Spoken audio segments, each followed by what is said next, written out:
اے ایمان والو، تم پر روزے فرض کیے گئے ہیں جس طرح کہ تم سے پہلے لوگوں پر فرض کیے گئے تھے، لعلکم تتقون، تاکہ تم پرہیزگار ہو جاؤ۔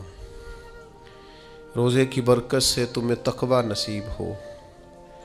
صوم کا لغوی معنی رکنے کے ہوتے ہیں، یعنی صبح سے لے کر مغرب تک کھانے پینے سے، عمل زوجیت سے رک جانے کا نام روزہ ہے۔ کھانا پینا ویسے بھی اللہ کے حکم سے ہی چاہیے۔ سارے پرندے ہوا میں اڑتے ہیں پر سارے نہیں کھانے چاہیے، وہی کھا سکتے ہیں جن کو شریعت نے جائز قرار دیا۔ بہت سارے جانور زمین میں چلتے پھرتے ہیں پر سارے کھانا مسلمان کے لیے حلال نہیں ہے، وہی کھا سکتا ہے جو کھانے کی اللہ رسول نے اسے اجازت عطا کی۔ مال، پیسہ، دولت ارد گرد بکھرا ہوا ہے لیکن سارا ہمارا نہیں۔ ہم وہی کھا سکتے ہیں جو ہمارے رب نے ہمارے لیے جائز رکھا ہے اور جو ہمارا حق ہے۔ کھانا پینا پہلے بھی مسلمان کا اللہ کی مرضی سے ہی ہے۔ ہر چیز، ہر شے کھا سکتا نہیں ہے، بس رمضان میں ایک پابندی اور لگا دی کہ جو جائز بھی ہے، جو حلال بھی ہے، جو طیب بھی ہے، بس تمہارے رب کی مرضی ہے کہ تم نے صبح سے لے کر مغرب تک وہ بھی نہیں کھانا۔ بس پہلے بھی پابند ہے اللہ کے حکم کے، اور رمضان میں ایک پابندی اور کرنی ہے اور روزہ رکھنا ہے۔ اور اس روزہ کتنی کو محبوب چیز ہے اللہ کو، کتنی کو پسند ہے۔ نسائی میں حدیث ہے، ایک صحابی نبی کریم علیہ السلام کے حضور حاضر ہوئے اور عرض کی، یا رسول اللہ صلی اللہ تعالیٰ علیہ وسلم، مجھے کوئی ایسا عمل بتائیں جو مجھے نفع دے۔ مطلق اعمال میں سے جتنے بھی اعمال موجود ہیں اللہ کی رضا کے لیے کرنے والے، ان میں سے اس نے کسی عمل کا انہوں نے سوال کیا۔ عرض گزار ہوئے، یا رسول اللہ صلی اللہ تعالیٰ علیہ وسلم، کوئی عمل بتائیں جو مجھے نفع دے۔ تو اللہ کے حبیب علیہ السلام نے فرمایا، روزہ رکھ، اس کی مثل دوسرا کوئی عمل نہیں ہے۔ روزہ اتنا بڑا عمل ہے، انسان کو نفع دینے والا، مسلمان کو فائدہ پہنچانے والا، کہ اس جیسا دوسرا کوئی عمل یہ حدیث میں حضور علیہ السلام نے بیان کی۔ اب روزہ اتنی بڑی سعادت ہے، اور کرنا کیا ہے؟ اللہ کے حکم سے کھانا پینا ہے۔ جس وقت اس نے کھانے سے روک دیا اس وقت رک جانا ہے، جس وقت اجازت دی ہے اس وقت کھا لینا ہے، لیکن نفع اتنا ہوگا کہ حضور فرماتے ہیں اس جیسا دوسرا عمل ہی کوئی نہیں۔ اتنا فائدہ مند کام ہے۔ روزے بڑی غنیمت ہے۔ رمضان المبارک کا مہینہ بڑی سعادت ہے۔ آپ اندازہ فرمائیے کہ نبی پاک علیہ السلام نے حضرت سلمان فارسی رضی اللہ تعالیٰ عنہ فرماتے ہیں، رمضان سے ایک دن پہلے خطبہ دیا تھا باقاعدہ، اور ہمیں حضور نے رمضان کی عظمتوں سے آگاہ کیا تھا۔ رمضان المبارک سعادت افروز گھڑیاں ہوتی ہیں، اس کا لمحہ لمحہ برکت ہوتا ہے، اس کی ایک ایک ساتھ خدا کا انعام لے کے آتی ہے۔ رمضان المبارک کی ایک ایک گھڑی بخشش، مغفرت، اللہ کی عطا، اللہ کا کرم، اللہ تبارک و تعالیٰ کی رحمتوں سے بھرپور ہوتی، ایسے جیسے چاروں جانب خدا کی رحمت کا می برس رہا ہوتا ہے۔ بس جن کی جھولیاں پھیلی ہوئی ہوں گی اور جن کے دامن کھلے ہوئے ہوں گے، وہ اپنے دامن رحمت الہی سے بھرپور کر لیں گے۔ لیکن سادی سی بات ہے بھائی، جو آدمی سویا رہے، غافل رہے، اٹھ کے اپنے کمرے کا دروازہ ہی نہ کھولے تو سورج جتنا مرضی چمک رہا ہو اسے کوئی فائدہ حاصل ہوتا نہیں، اسے کوئی روشنی نصیب ہوتی نہیں، کیونکہ وہ تو اٹھا ہی نہیں، جاگا ہی نہیں، بیدار ہی نہیں ہوا۔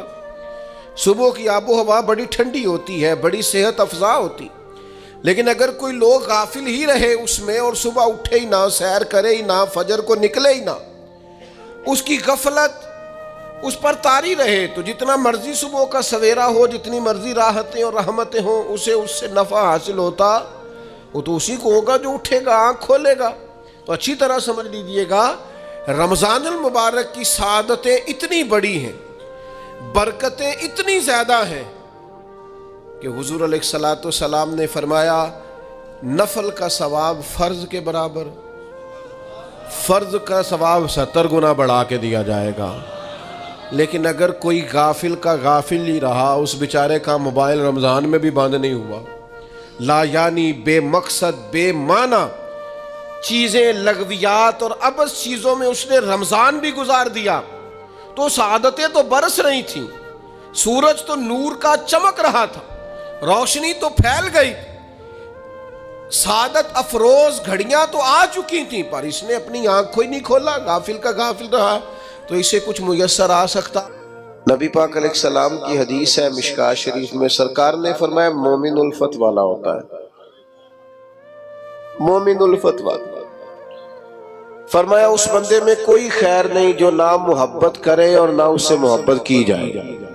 مومن تو پیار والا ہوتا ہے، وہ تو زندگی پیار میں گزار دیتا ہے، اس کا انداز ہی پیار والا ہوتا ہے، لہجہ ہی پیار والا، کبھی ماں باپ سے پیار، پھر تھوڑی عمر بڑی ہوئی تو دوستیاں لگ گئی، پھر دوستوں سے اپنے حلقہ احباب کی محبت، پھر اللہ نے اور زیادہ وسعت دے دی، نکاح ہو گیا تو بال بچے کی محبت، پھر یہ کہ انسان کو مشن سے محبت بندے کو نہ سفر کراتی ہے، محبت وہ جو کبھی گھر سے باہر نہیں جاتے، پردیس ملک سے باہر چلے جاتے ہیں، ان سے پوچھو کیا ہوا تو کہتے ہیں بچوں کی محبت لے گئی،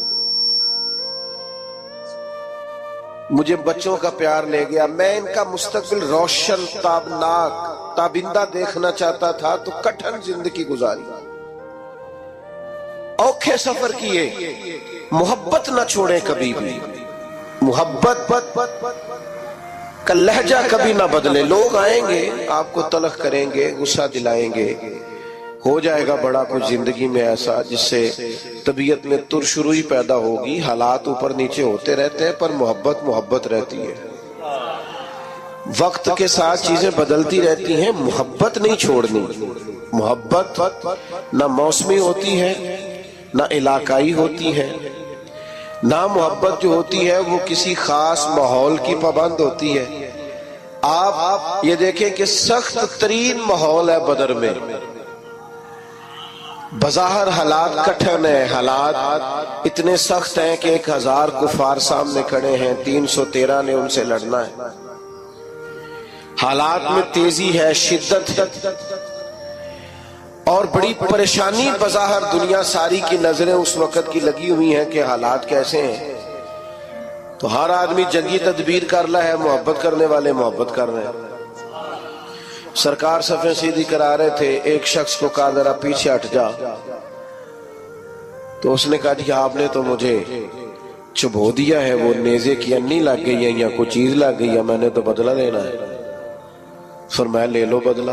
اس نے کہا کرتا اٹھائیے، نبی پاک نے کرتا اٹھایا تو اس نے جسم چومنا شروع کر دیا۔ اور یار تو عجیب بندہ ہے، یہ کوئی ٹائم ہے ان کاموں کا؟ سویرے جنگ ہونی ہے، حالات اور ہیں، رنگ اور ہیں، طبیعت اور ہے، اور اس نے کہا یا رسول اللہ پتہ نہیں سویرے کیا بننا ہے۔ میں نے کہا ایک دفعہ مدینے والے کا وجود تو چوم لوں۔ او بھائی جب آپ کی طبیعت مائل ہو جائے پوری طرح تو حالات کیسے بھی ہو، موقع کیسا بھی ہو، وقت کیسا بھی ہو، یعنی جنگ احد کے دن ایک صحابی شدید زخمی ہے، تو بڑی دنیا زخمی ہوتی ہے، ارد گرد بیٹھے لوگ بھی کہتے ہیں ایمبولینس بلاؤ، فلاں کو بلاؤ، اور زخمی کی بھی خواہش ہوتی ہے، ہوش ہی نہیں ہوتی اس وقت، تو اس کا خیال ہوتا ہے یہ زخم کا کچھ بنے، یہ تکلیف کا کچھ بنے، میرے درد کا کوئی علاج ہو۔ لیکن نبی کریم قریب گئے، اس شخص نے اپنے آپ کو گھسیٹا اور گھسیٹ کر حضور کے قریب کیا اور محبوب کے قدم چومنے شروع کر دیے۔ پیار کو موسمی نہ بنائیں، آپ ہر وقت مسکرائیں۔ اگر آپ آج کل لوگ کہتے ہیں عاشقان رسول، کہتے ہیں نا ہمیں الحمدللہ، اور یہ بڑا خوبصورت لقب ہے عاشقان رسول کہلانا. تو عاشق تو بیچارہ ہر وقت عشق میں ہوتا ہے. تو عنبر بیل کو کہتے ہیں وہ تو چڑھی رہتی ہے، غلبہ رہتا ہے ہر وقت. وہ تو ایک محویت کے عالم میں رہتا ہے عاشق. وہ تو گاہک سے لاڑ ہی نہیں سکتا، وہ تو کسی سے ناراض ہی نہیں ہوتا، اس کی تو اپنی دنیا ہے. اسے تو کوئی ستائے تو وہ چڑھتا ہی نہیں. کوئی نہیں سمجھ آ رہی آپ کو میں کیا کہہ رہا ہوں. وہ جو محبت کرتا ہے اس پر تو ہر وقت غلبہ محبت کا رہتا ہے. مارتے رہے سیدنا بلال کو کافر، مارتے ہیں تو مارتے رہے. اور نیرا مارتے نہیں تھے، وہ تانے بھی دیتے تھے کہ تو نے بڑا کلمہ پڑھا، دیکھ کلمہ پڑھنے کے بعد تیرا کیا حال ہو گیا ہے. لیکن حضرت بلال مست تھے چونکہ محبت کا غلبہ تھا نا. ہم اپنے رب کی بارگاہ کی حاضریوں کے بھی حق ادا نہیں کر سکے. اس نے ہمیں نوازا زیادہ ہے، ہمارا شکر کم ہے. ہم اس کا حق ادا کرنے کا کام یہ ہے میرے بھائیوں کہ رمضان میں خوب استغفار کریں. ہم سے جو کمیاں رہ گئی ہیں اس پورے ماہ مبارک میں اپنے مالک سے عرض کریں کہ مالک اس ماہ مبارک میں جنہیں تو معاف کرنے والا ہے ان میں ہمارے بھی نام شامل فرما، ہمارے بھی نام شامل فرما. اور بھی عرض کرنی ہے، ان کے لیے بھی دعائیں کرنی ہے رمضان میں جو ہم سے بچھڑ گئے، جو مٹی تلے جا کے آرام فرما ہو گئے. یہ رمضان المبارک چونکہ بخشش مانگنے کا مہینہ ہے، اللہ کے حضور معافی مانگے ان کے لیے بھی، ہمارے اپنوں کے لیے، ماں باپ کے لیے، عزیز و اقربا کے لیے، کہ اللہ کریم ان کی قبروں کو بھی ٹھنڈا کرے، ان کے حال پہ بھی رحمت کی نظر کرے، ان کے لیے بھی مالک آسانیاں کرے. خوب دعائیں مانگے رمضان میں، خوب دعا. اور جو محتاج ہیں، جو تنگ دست ہیں، جو غریب ہیں، جن کو زمانہ گزر گیا ہے، دوستوں کو، احباب کو، مخیر حضرات کو متوجہ کرتے ہوئے وہ بھی تھوڑی توجہ کریں. اس سال رمضان کے ماہ مبارک میں دنیا داروں کو چھوڑ کے رب کی طرف متوجہ نہ ہو، اس کریم کی بارگاہ میں اپنی ساری تکلیفیں بیان نہ کرے. بیمار بھی آئیں، مقروض بھی آئیں، تنگ دست بھی آئیں، بے اولاد بھی آئیں، کمزور بھی آئیں، سارے جھکیں، روزہ رکھ کے، تراویح پڑھ کے، قرآن پڑھ کے اپنے سارے دکھ اپنے مالک کے حضور بیان کر کے اس ماہ مبارک کی ہر رات میں اس سے بخشش کا سوال کریں، رحمت کا سوال کریں، کرم کا سوال کریں. وہ بڑا ہی کریم ہے. حضور فرماتے ہیں، رب کہتا ہے مجھے حیا آتی ہے میرا بندہ ہاتھ اٹھائے اور میں اس کے ہاتھ خالی واپس کر دوں، بس آنے کی دیر ہے. اور ایک مقام پہ اللہ کے حبیب علیہ السلام نے فرمایا بندہ جب اعتراف گناہ کر کے معافی مانگتا ہے اللہ فوراً ہی اسے معاف فرما دیا کر. چوتھا کام جو اس ماہ مبارک میں بہت زیادہ کرنا ہے وہ یہ ہے کہ حضور نے فرمایا یہ صبر کا مہینہ، صبر بہت کرنا ہے. ایک تو صبر ہوتا ہے نا مصیبت پہ صبر، ایک خواہشات پر بھی صبر ہوتا ہے کہ خواہشیں پیدا ہو رہی ہیں پر صبر کرنا ہے اللہ کی رضا کے لیے، یہ بھی صبر ہے. نیکی پر استقامت کے لیے بھی صبر کی ضرورت ہوتی ہے، گناہ چھوڑنے کے لیے بھی صبر کی ضرورت ہوتی ہے. آپ کے پاس مواقع موجود ہیں معاذ اللہ برائی کے، لیکن اگر آپ صبر کرتے ہیں اللہ کی رضا پہ راضی رہتے ہیں تو یہ بھی صبر ہے. نبی پاک علیہ السلام نے روزہ دار کو صبر کرنے کا کہا، فرمایا ایک تو تم نے کوئی بےہودہ بات نہیں کرنی، کوئی گالم گلوچ نہیں کرنی، اور اگر کوئی تم سے لڑائی جھگڑا کرے، کوئی بےہودہ بات کرے تو تم نے کیا کہنا، انی صائم مرتین، تم نے 2 مرتبہ کہنا بھائی میں تو روزہ دار ہوں. کوئی جھگڑا کرنا چاہے، لڑائی کرنا چاہے، برا بھلا کہے، کوئی الجھانا چاہے تو کہنا انی صائم، میں روزہ دار ہوں. یہ وظیفہ یاد کریں گے؟ کیا کہنا ہے؟ یہ وظیفہ ہے پورے رمضان کا، یہ بخاری میں حضور نے بتایا ہے. کوئی جھگڑا کرے گھر کے باہر بھی اور گھر کے اندر بھی، کوئی جھگڑا کرنے لگے، جھگڑا ہونے لگے تو کہنا انی صائم، میں، اور 1 دفعہ نہیں کہنا، مرتین. حضور نے فرمایا 2 دفعہ کہنا میں روزہ دار ہوں، میں کوئی جھگڑا نہیں کروں گا، کوئی فساد نہیں کروں گا، کسی بےہودہ بات کا جواب نہیں دوں گا. کیوں؟ اس لیے کہ میری ایک شان ہے، میں روزہ دار ہوں، میں اس وقت ایک منصب پر فائز ہوں، میں روزہ دار ہوں، یہ وظیفہ پکانا ہے ہر بےہودہ بات سے، ہر جگہ۔ اور حضور علیہ السلام نے فرمایا، یہ بھی بخاری میں موجود ہے، فرمایا جس نے جھوٹ بولنا اور اس پر عمل کرنا نہیں چھوڑا، اللہ کو اس کے بھوکا پیاسا رہنے کی کوئی حاجت نہیں ہے۔ جھوٹ ہی نہیں چھوڑا اس نے، ابھی بھی جھوٹ بول رہا ہے، روزہ رکھ کے بھی جھوٹ پر عمل کر رہا ہے، اللہ تعالیٰ کو اس کے بھوکا پیاسا رہنے کی کوئی حاجت نہیں ہے۔ تو روزہ رکھنا ہے، پھر اس کی تھوڑی سی حفاظت بھی کرنی۔ پھر آگے چلیے، 5ویں گزارش، نبی پاک نے فرمایا رمضان غم خاری کا مہینہ ہے۔ آپ کو پتہ ہے جو بندہ روزہ نہ رکھ سکے کسی خاص مجبوری کی وجہ سے، بیماری کی وجہ سے، کسی عذر کی وجہ سے، تو قرآن مجید نے کیا کہا؟ وہ ایک مسکین کو کھانا کھلائے۔ روزے کا فدیہ یہ ہے کہ پھر وہ کیا کرے؟ روزہ نہیں رکھ سکتا تو مسکین کی خدمت کرے۔ شرعی حکم یہ ہے کہ کسی نے اگر روزہ توڑ دیا رمضان کا تو 60 روزے رکھے کفارے میں، 60 نہیں رکھ سکتا تو پھر 60 مسکینوں کو کھانا کھلائے۔ تو بار بار روزے میں مسکین کا ذکر آ رہا ہے۔ نبی کریم صلی اللہ تعالی علیہ وسلم نے ارشاد فرمایا، جس شخص نے کسی روزہ دار کو افطاری کرائی تو اللہ تبارک و تعالی افطاری کرانے والے کی بخشش بھی فرما دے گا، اور فرمایا جتنا اجر روزہ رکھنے والے کو ملے گا اتنا ہی اجر اللہ افطار کرانے والے کو بھی عطا فرمائے گا۔ تو یہ شیطان بڑا مکار ہے، یہ کھلا ہوا دشمن ہے، کوئی خرابی نہ کر دے لہذا پہلے اسے باندھ دو، خرابی نہ کرے کسی قسم کی اسے باندھ دیا جاتا ہے۔ مہمان بھی آ گیا، خرابی کرنے والا بھی باندھ دیا، لیکن اگر فائدہ لینے والے پھر بھی فائدہ نہ لے تو پھر ان سے کہا جائے گا کہ تمہارے پاس اب کوئی بہانہ بچا نہیں ہے، اب تمہارے پاس کوئی کسی قسم کا عذر باقی نہیں ہے۔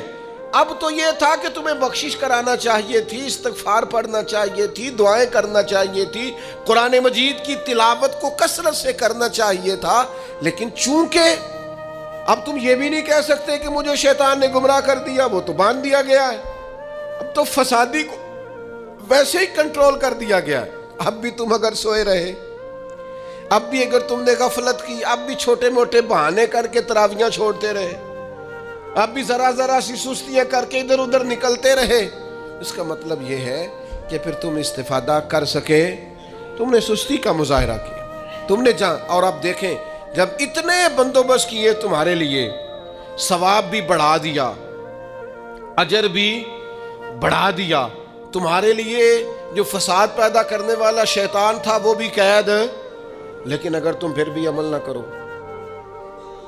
پھر بھی مسجد نہ آؤ، تو پھر حدیث پاک سن لیں اس طرز کی، شاید یہ منفرد حدیث ہے کتب احادیث میں، اور تقریباً تمام کتب احادیث میں موجود ہے۔ حضور علیہ السلام نے نا صحابہ سے فرمایا سارے مسجد میں جمع ہو جاؤ میرے ممبر کے پاس، لوگ جمع ہو گئے، اللہ کے حبیب علیہ السلام نے ایک قدم ممبر کی سیڑھی پہ رکھا، فرمایا آمین، پھر دوسری سیڑھی پہ قدم رکھا تو فرمایا آمین، پھر تیسری پہ قدم رکھا تو فرمایا آمین۔ تو صحابہ کو بڑا تجسس ہوا، انہوں نے بعد میں عرض کی یا رسول اللہ صلی اللہ تعالی علیہ وسلم کرم فرمائے، بندہ نوازی کریں، ہماری رعایت کر دیں، یہ کیا معاملہ تھا؟ تو حضور فرمانے لگے میرے پاس حضرت جبریل امین حاضر ہوئے، یہ رحمت للعالمین نبی کی بات سنا رہا ہوں، حضور کریم ہے، کریم فرماتے ہیں کہ حضرت جبریل آئے اور میں نے ابھی ممبر کی پہلی سیڑھی پر قدم رکھا تھا تو انہوں نے عرض کی یا رسول اللہ صلی اللہ تعالی علیہ وسلم، ہلاک ہو جائے وہ شخص جو آپ کا نام سنے اور آپ پر درود و سلام نہ پڑھے۔ تو میں نے کہا آمین۔ پھر حضرت جبریل عرض گزار ہوئے یا رسول اللہ صلی اللہ تعالی علیہ وسلم، وہ ہلاک ہو جائے جس نے بڑھاپے میں والدین کو پایا اور ان کی خدمت کر کے بخشش نہ حاصل کر سکا۔ میں نے کہا آمین، اور کریم فرمانے لگے پھر حضرت جبریل نے عرض کی یا رسول اللہ ہلاک ہو جائے وہ شخص جس کو زندگی میں رمضان ملا، جس کو اس ماہ نور و سرور شہر رمضان الذی انزل فیہ القرآن، رمضان کا وہ مہینہ جس میں ہم نے قرآن نازل کیا، جس کو ماہ مبارک، ماہ نور و سرور، ماہ طیب، ماہ مبارک رمضان ملا، پھر وہ اپنی بخشش نہ کرا سکا، وہ ہلاک ہو جائے۔ تو حضور فرماتے میں نے بھی کہا آمین، اللہ تعالی ہم سب کو محفوظ فرمائے۔ میں عرض کر چکا ہوں کہ جب ثواب بھی بڑھا دیا گیا اور جب طاقت بھی بڑھا دی گئی عبادت کی، اور جب برکتیں بھی زیادہ ہو گئیں، نعمتیں بھی زیادہ ہو گئیں، رکاوٹ ڈالنے والا، رخنا ڈالنے والا شیطان بھی قید کر دیا گیا، تو اب بھی کوئی شخص اگر توجہ ہی نہ کرے، رجوع ہی نہ کرے، تو پھر اس کے لیے یہ حکم آیا کہ وہ ہلاک ہو جائے، پھر وہ برباد ہو جائے۔ جب اتنی سعادتیں موجود ہیں، اتنے بندوبست کیے گئے ہیں، جنت کو سجایا گیا ہے، رمضان شریف میں 2-4 کام ضرور کرنے۔ ایک تو روزہ رکھنا ہے۔ کچھ ہمارے پنجابی بہانے بھی ہیں، پنجابی بہانے، میں جی مزدوری کرنی ہوندی ہے نا، پھر روزہ تو نہیں نہ رکھ ہوندا۔ اللہ نے نہیں سی پتا کہ مزدوری کرنی ہے، تو اللہ نے کیوں فرض کیا روزہ؟ ہلکے سے لوگ بیمار ہوتے ہیں، بالکل معمولی سے، کوئی ایسا عذر نہیں، روزہ چھوڑ دیتے ہیں۔ ذرا سی باتیں لے کر لوگ، آپ یقین کریں، اہمیت کو نہیں سمجھتے، اور بعض صرف سست ہیں، غافل ہیں، منہ پھیرے ہوئے۔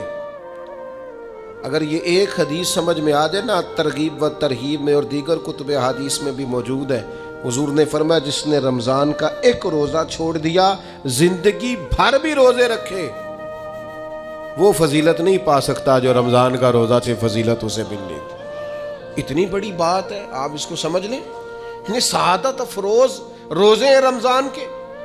تو کوشش کریں، اپنے آپ کو مینج کریں، مینٹین کریں چیزوں کو، اپنی صحت کا خیال کریں۔ میں تو دوستوں سے کہا کرتا ہوں رمضان سے پہلے جو ایام ہے، پہلے سے بڑھ کر اپنی طبیعت کا خیال رکھیں، تاکہ رمضان میں کوئی کسی قسم کی طبیعت میں بھی کمزوری پیدا نہ ہو، اور صحیح صحت مندی کے ساتھ انسان رمضان شریف کے روزے گزار سکے۔ دوسری بات ہے، رمضان میں خوب قرآن مجید پڑھنا ہے۔ شہر رمضان الذی انزل فیہ القرآن، رمضان ہی کا تو وہ مہینہ جس میں قرآن نازل کیا گیا۔ نبی کریم صلی اللہ تعالی علیہ وسلم رمضان المبارک میں حضرت جبریل امین علیہ السلام کے ساتھ قرآن مجید کا دور فرمایا کرتے۔ حضور حضرت جبریل کو پارہ سناتے اور جناب جبریل نبی کریم علیہ السلام کو سناتے۔ یہ دور ہوتا قرآن مجید کا۔ اللہ نے کتنی زیادہ توفیق دی ہے، ہر مسجد میں تراویح میں قرآن پڑھا جاتا ہے۔ تھوڑی ہمت کریں، تھوڑی کوشش کریں۔ ہمارے بزرگ فرمایا کرتے تھے ایک پارہ گھر میں پڑھا کرو قرآن مجید کا، تاکہ تمہیں دیکھ کے بچے بھی پڑھیں، اور ایک پارہ مسجد میں تلاوت کیا کرو، اور ایک رات کو تراویح میں 3 پارے روز قرآن مجید کے ہو جائیں گے، تو انشاءاللہ تعالی رمضان ختم ہوگا تو 3 قرآن پاک بھی ختم ہو جائیں گے۔ یہ ارادہ کریں، یہ پروگرام بنائیں، خوب قرآن مجید سے دلچسپی پیدا کریں۔ تیسرا کام رمضان میں جو کرنے والا وہ ہے کثرت سے استغفار۔ کچھ غلطیاں نا ہم کرنا نہیں چاہتے، ہم سے ہو جاتی ہیں۔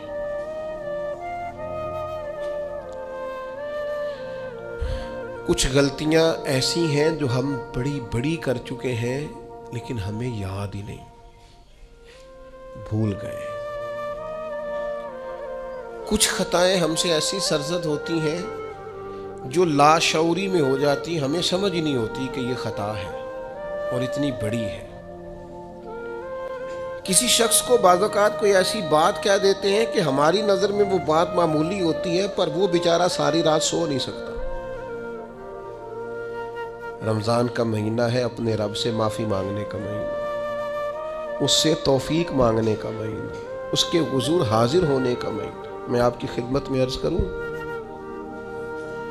حضرت عائشہ صدیقہ فرماتی ہیں نبی پاک نے فرمایا صلی اللہ تعالی علیہ وسلم، جس سے اللہ نے قیامت والے دن حساب پوچھ لیا نا، اس کے لیے مشکل ہو جائے گا۔ حساب یسیرہ یہ ہے کہ وہ مہربانی فرمائے اور فیصلہ جب کرے تو کرے ہی درگزر والا. فرمایا جا تجھے معاف کی. رمضان کا خاص مہینہ، سحری میں بھی دعا قبول ہوتی ہے، افطار میں بھی دعا قبول ہوتی ہے، صبح سے لے کے افطاری تک بندہ ہر وقت عبادت میں ہوتا ہے. تراویح کے بعد بھی دعائیں مانگے تو وقت قبولیت کا ہے. میرے بھائیوں، رمضان کی راتیں بھی قبولیت کی، آخری طاق راتوں کی شان قبولیت کی، لیلۃ القدر قبولیت کی. اس دفعہ جھک نہ جائیں اس کی بارگاہ میں سجدے میں، رو رو کے معافی مانگ نہ لیں اس سے. ہم برے نہیں ہیں، چاہتے نہیں ہیں، پر ہمارے وجود سے کچھ غلطیاں ہو جاتی ہیں. ہمارے سینوں میں کچھ پچھتاوے ہیں، کچھ من میں باتیں ہیں. اس دفعہ اس کے حضور عرض نہ کریں کہ کچھ کمیاں رہ گئی ہیں، دل نہیں کرتا تھا ایسا ہو، پر انجان تھے، نہ چاہتے ہوئے بھی کمزوریاں ہو گئیں. رمضان آ رہا ہے، بڑا گولڈن چانس ہے، بڑا خوبصورت موقع. بھائیو، رمضان کی ہر سحری کے بعد رب سے معافی مانگیں. آپ کو پتہ ہے اتنی بڑی امت مسلمہ لیکن ہر گلی میں کمزور ہے، ہر جگہ رسوائیاں ہمارے ساتھ چمٹی ہوئی ہیں. ہم چاہ کے بھی اپنے بھائیوں کی مدد نہیں کر سکتے. میرے پاس ایسے جوان آتے ہیں جو کہتے ہیں ہمیں بتائیں نا ہم فلسطین کے لیے کیا کر سکتے، ہمیں بتائیں نا. یہ ہماری بے بسی، یہ ہماری غلطیوں کا نتیجہ ہے. تو خوب استغفار کریں، اپنی کوتاہیوں کی معافی مانگیں. رمضان کی ہر صبح میں، ہر شام میں، ہر دن میں، ہر رات مصلی بچھا بچھا کے عرض گزار ہوں کہ مالک تو ہمیں معاف فرما. اور میں آپ سے ایک اور بات بھی عرض کروں. شیخ ابو الحسن کو میں پڑھ رہا تھا تو روتے جا رہے تھے، روتے ہی جا رہے تھے، روتے ہی جا رہے تھے. ایک شام